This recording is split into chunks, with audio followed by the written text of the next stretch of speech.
Couleur Antique. Aujourd'hui, j'ai un super beau projet. En fait, là, on sent festif. Donc, on est allé avec notre slogan de chez Couleur Antique. Notre slogan à nous, c'est recycler, réutiliser et peinturer. Donc, on est allé dans mon sous-sol et on a trouvé du bois de grange, du vieux bois de grange qui traînait. Donc, on a décidé de les couper. On a fait des sapins comme ça, décoratifs. Et puis, pour vous montrer que ça tient à l'extérieur, on va utiliser nos produits, notre peinture à la craie. Je vais avoir une collègue qui va venir m'aider pour faire ça rapidement, là, pour mettre en accéléré. Puis notre peinture, et oui, elle va à l'extérieur, donc s'il n'y a pas de problème, puis les laisser aux intempéries, on pourrait les vernir là, par précaution ou mettre un glacis. Mais nous, on le fera pas parce que puisque ça reste pas tout l'hiver dehors, il n'y a pas de problème, là, la peinture, elle ne changera même pas de couleur là, pour à peu près un mois, il n'y aura pas de problème. Donc, je vais commencer. Je vais utiliser 3 couleurs pour ce projet-ci. Je vais utiliser nature, émeraude et boule de coton. On va se faire un petit dégradé, puis je vous montre à la fin le résultat final.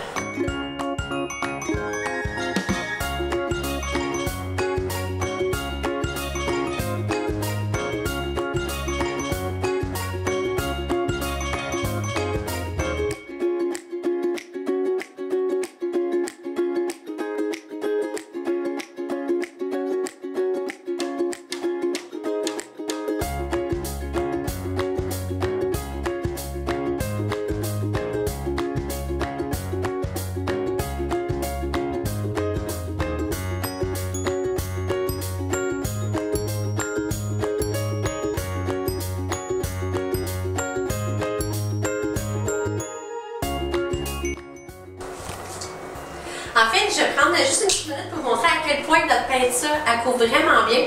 En une seule couche, une seule application, on voit même plus déjà le bois. Puis j'ai pas mis 2 couches, j'ai mis seulement qu'une couche. Donc notre peinture, là, c'est vraiment, elle a vraiment une belle couvrance. Je vais vous montrer un petit exemple.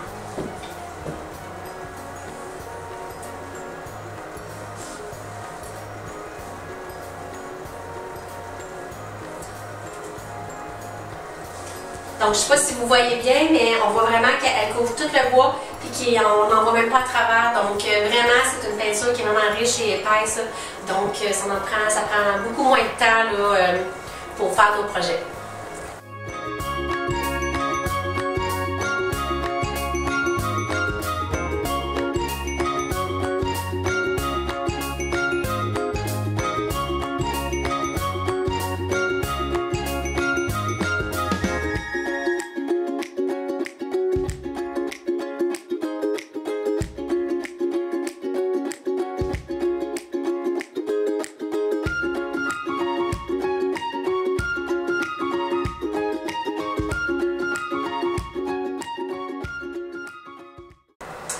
On a décidé de racheter des petites paillettes or sur notre beau projet de sapin de Noël.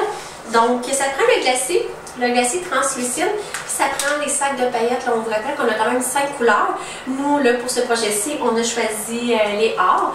Donc, on va y aller vraiment nettoiement pour les mettre un peu sur le sapin pour avoir une petite touche de brillance.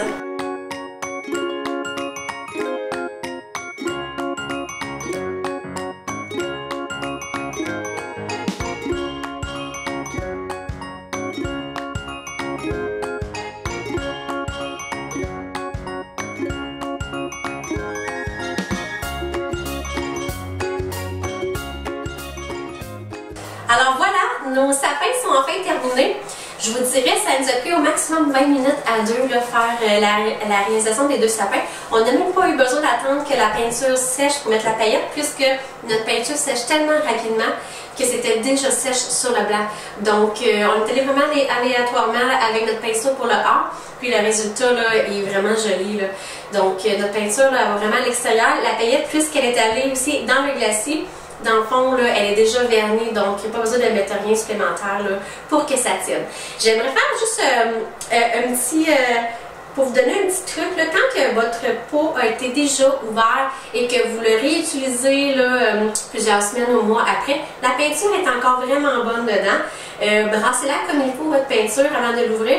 Par contre, si vous voyez, à l'entour ici, il y a comme une petite croûte qui s'est formée. Ne la grattez pas. Si vous la grattez, ça va vraiment venir faire des grumeaux dans votre peinture. Donc, vous la laissez là simplement. Et puis, vous prenez là, ce qui est bon dans votre peinture. Elle est encore très liquide. Donc, Elle est super bonne, c'est celle-là qu'on a utilisée là, pour nos sapins. Et puis je vous rappelle que nos paillettes, là, nous les avons en 5 couleurs. Vous verrez les détails là, sur la publication. Et puis c'est tellement facile, vous pouvez également les mettre aléatoirement si votre peinture est encore trempe. Par contre, moi j'ai vraiment utilisé le glacis, ça va vraiment bien et en même temps là, ça les protège vos paillettes. Donc merci!